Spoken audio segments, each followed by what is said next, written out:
The gentle hum of the harmonized network had settled into a steady, almost imperceptible rhythm, a testament to the peace Wang Yibo and Xiao Zhan had brought to the world. Their apartment, usually a haven of quiet domesticity, pulsed with an unfamiliar, almost frantic energy. Zhan's boundless empathy, usually a serene current, was a tempest of anticipation, radiating a mixture of joy and profound anxiety. Wang Yibo, his resonance harmonizer a stoic sentinel in his ear, felt a similar agitation. Zhan's estranged older brother, Xiao Lin, was returning after years of self-imposed exile abroad, and the reunion, to Yibo's echo syndrome, felt like a tremor preceding a seismic event. Lin arrived in a flurry of efficient calm, his sharp suit and even sharper gaze a stark contrast to Zhan's artistic warmth. His presence, to Yibo's harmonizer, was a high-frequency buzz, almost painful in its intensity, laced with a potent mix of protectiveness and deep-seated skepticism. It was clear Lin had heard the stories, seen the cosmic displays, but his traditional worldview had little room for such wonders. Over a carefully prepared dinner, the tension was a palpable, unseen guest. Lin, his eyes never leaving Yibo, began his subtle interrogation. "So, Wang Yibo," he began, his voice smooth but edged with steel, "my brother speaks highly of your unique talents. This echo syndrome, this harmonized network, impressive, I'm sure.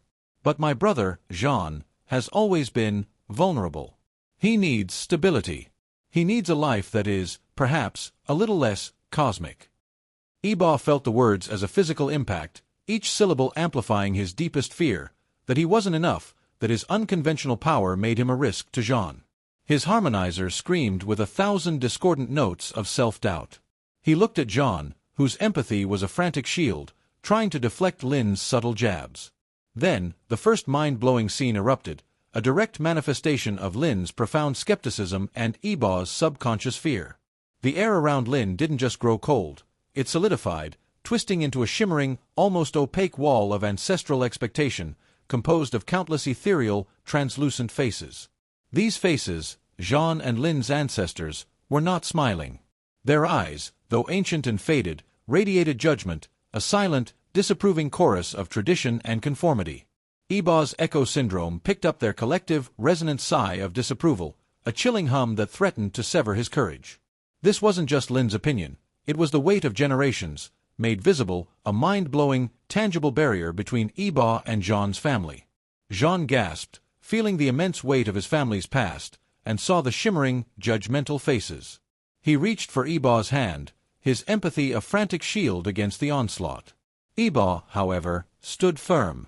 He had faced down industry giants and cosmic chaos. He would not be broken by ghosts. He looked at the shimmering wall of faces, then at Lin, whose face was pale, his eyes wide with a dawning horror at the unintended manifestation of his own deep-seated beliefs. Yibo realized that Lin's skepticism wasn't just about Zhan, it was rooted in his own unhealed past, his own burdens of expectation. Yibo closed his eyes. He didn't fight the wall of ancestral expectation. Instead, he used his echo syndrome not to project strength, but to listen to the deepest, most hidden frequency within Lin himself. He probed the subtle discord he had felt earlier, seeking the source of Lin's protective cynicism.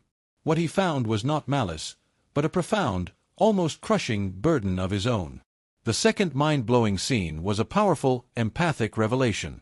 As Yibo focused, a faint, shimmering, transparent, phantom burden materialized around Lin, entirely separate from the wall of ancestral faces. It was a swirling gray mist, coalescing into the visible form of a shattered, ethereal business empire, its ghostly spires crumbling, its ethereal currency dissolving into dust. Within its depths, Yibo saw glimpses of Lin's past, frantic board meetings, a desperate, last-ditch effort to save a failing venture, the silent, crushing weight of public failure that had driven him into exile. This wasn't just an image, it was the raw, unadulterated echo of Lin's deepest regret, his fear of failure, his belief that his own mistakes had rendered him unworthy of a stable, happy life. It was a mind-blowing, visually stunning exposure of Lin's hidden pain, the true source of his protectiveness and cynicism. Lin gasped, staring at the ghostly empire crumbling around him, his face etched with a profound, raw vulnerability. He had kept this secret, this failure, locked away for years, and now Yibo had revealed it, not to hurt him, but to understand him.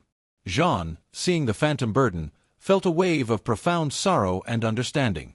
His boundless empathy surged, not to absorb Lin's pain, but to actively transmute it.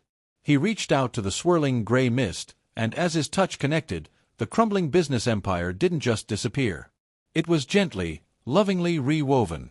The gray mist transformed into shimmering iridescent threads of pure, golden light, knitting themselves together, not into an empire, but into a strong, resilient bridge of forgiveness that spanned the distance between Lin and his own past. The golden threads pulsed with a profound sense of self-acceptance, washing over Lin, visibly easing the tension in his shoulders, bringing tears to his eyes. The wall of ancestral expectation, no longer fueled by Lin's internal conflict, dissolved into shimmering dust. Lin looked at Yibo, then at Zhan, his eyes now clear, utterly devoid of skepticism, replaced by a profound, almost childlike understanding. He had come to protect, but he had been healed. He reached out his hand to Yibo, a silent acknowledgement passing between them. The climax arrived with the third, mind-blowing scene, a testament to their expanded love. With Lin now accepting, Yibo, Zhan, and Lin clasped hands. Their combined energy, a potent blend of Yibo's resonant truth, Zhan's boundless empathy, and Lin's newfound peace, created a magnificent, pulsating triple helix of pure, interwoven light. This wasn't just a symbol, it was the living, breathing manifestation of their family, expanded and unified. The triple helix didn't stay in the apartment. It pulsed outwards, piercing the ceiling, soaring into the night sky, its vibrant colors weaving into the cosmic ring from a story long past. It then extended into the harmonized network, not as a command, but as a gentle, reassuring current, broadcasting a profound message of healing and familial love to every connected soul. The world, subconsciously, felt a deep, unifying calm, a renewed sense of belonging. The unexpected reunion had transformed into a profound act of healing, melting generations of unspoken burdens and forging a new, unbreakable family bond.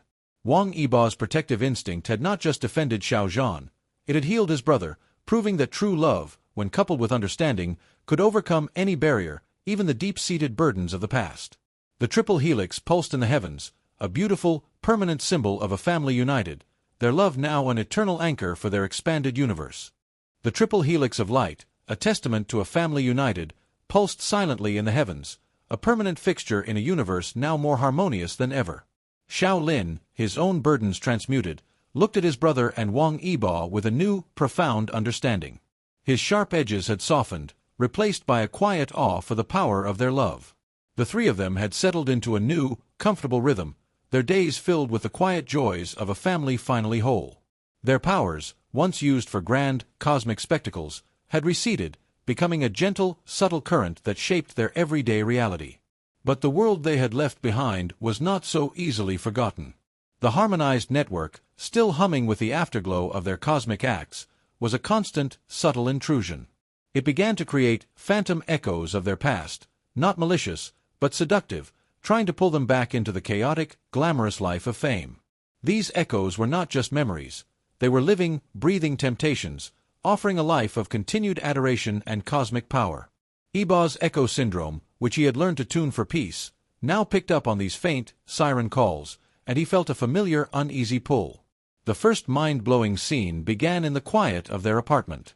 The sun streamed through the windows, but it was no longer just light. The future tapestry they had glimpsed was beginning to manifest physically. The ordinary light particles began to shimmer with golden hues, settling on the furniture and the floors with a gentle, loving resonance. A quiet morning was transformed into a breathtaking, mind-blowing display as the golden light from the tapestry settled on the very air they breathed, a direct, physical counter to the world's attempts to pull them back. The apartment was not just a home, it was a living canvas of their shared love, and every mundane moment was now a shimmering, beautiful spectacle. When Yibo walked their dog, Echo, the path behind them didn't just hold their footprints. It shimmered with a future echo of their laughter, a silent, glowing trail of their commitment to this quiet life. But the phantom echoes from the harmonized network grew stronger, more insistent. Yibo's echo syndrome, a perfect receiver for these temptations, began to show him glimpses of an alternate reality. He saw a version of himself still on stage, his harmonizer not humming with peace, but with the roar of a crowd, a life of endless adoration but profound isolation. He saw Zhan beside him, his empathy a brilliant, but weary, light, revered by millions but with no one to truly share his heart with. These echoes were powerful, emotionally compelling, and dangerously real. The conflict culminated in a powerful moment. Zhan, his empathy now feeling the collective yearning of the fans, a powerful, seductive force, felt the urge to return, to be the public figure they wanted him to be. The phantom echoes were almost too real, the temptation to return to a life of cosmic significance almost too great. But then, Echo, who had been sleeping at their feet, stirred and gave a soft, sleepy yawn, his body radiating a simple, profound contentment. He was not a phantom or a cosmic echo. He was a living, breathing testament to the life they had chosen. Yibo and Zhan looked at each other, a profound understanding passing between them. The future tapestry was not a predetermined path, it was a living choice they had to make every day. With a powerful, mind-blowing act of profound self-love, they used their combined powers not to fight the echoes, but to simply let them go. They absorbed the echoes of fame and glory, the yearning of the fans, the temptation of their past lives. And with a gentle, final act of will, they transmuted them. The chaotic, seductive energy of the phantom echoes didn't vanish. It was woven into a simple, beautiful, unbreaking, golden thread of love that bound their small family together, a physical manifestation of their commitment. The echoes of fame were gone. The world was quiet again. The future tapestry was no longer a vision, but a simple reality. The story ends with them knowing their greatest act of creation was not a grand, public spectacle, but a quiet, beautiful life built together, one day at a time, with their dog. Their love, once a public miracle, was now a quiet, private one, and in that quiet, it had found its true, unending power. The world settled back into its comfortable rhythm, but it was changed. The celestial auras and shimmering cityscapes faded, and the quantum echoes of the past dissolved like morning dew. Wang Yibo and Xiao Zhan lived a quiet, ordinary life. Their powers, it seemed, were gone, absorbed into the world to keep it from unraveling. They were just two men, their hands clasped, their hearts beating as one, their greatest power now the simple, profound reality of their shared life. But a new, unforeseen challenge emerged, not from external forces, but from the very nature of their sacrifice. Their love, now the silent, invisible force anchoring reality, had become so deeply embedded in the cosmos that it was affecting the universe's natural order. The universe, in its impersonal, cosmic way, tried to find balance. It wasn't a malevolent force, but an unfeeling, inexorable law, and it was beginning to pull back the power it had been lent. To reclaim its balance, it was subtly, gently, and terrifyingly beginning to sever the very core of their connection, their memories of each other. The first mind-blowing scene was not a spectacle of light and sound, but a profound, silent erosion. It began with small things.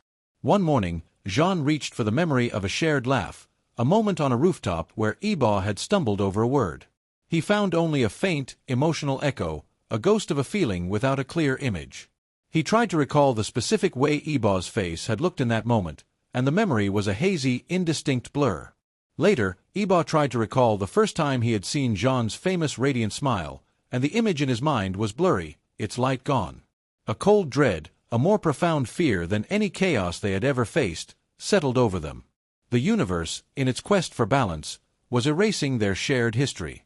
It wasn't taking their love, it was taking the memories that had built it, leaving an empty, beautiful void. The world outside was perfectly stable, but their inner world was slowly unraveling. The fear became a frantic, desperate urgency. They realized the universe didn't want to destroy their love, it simply wanted to re-establish the balance that their all-encompassing power had disrupted. The price of that power, it seemed, was a single, unifying anchor. They knew what they had to do. They had to find a different kind of anchor, a more sustainable one that didn't require the sacrifice of their very essence. They decided on a final, mind-blowing act of defiance and reconnection. They had to journey to the point where their love was first recognized as a cosmic force, the old, abandoned opera house where they had first truly healed.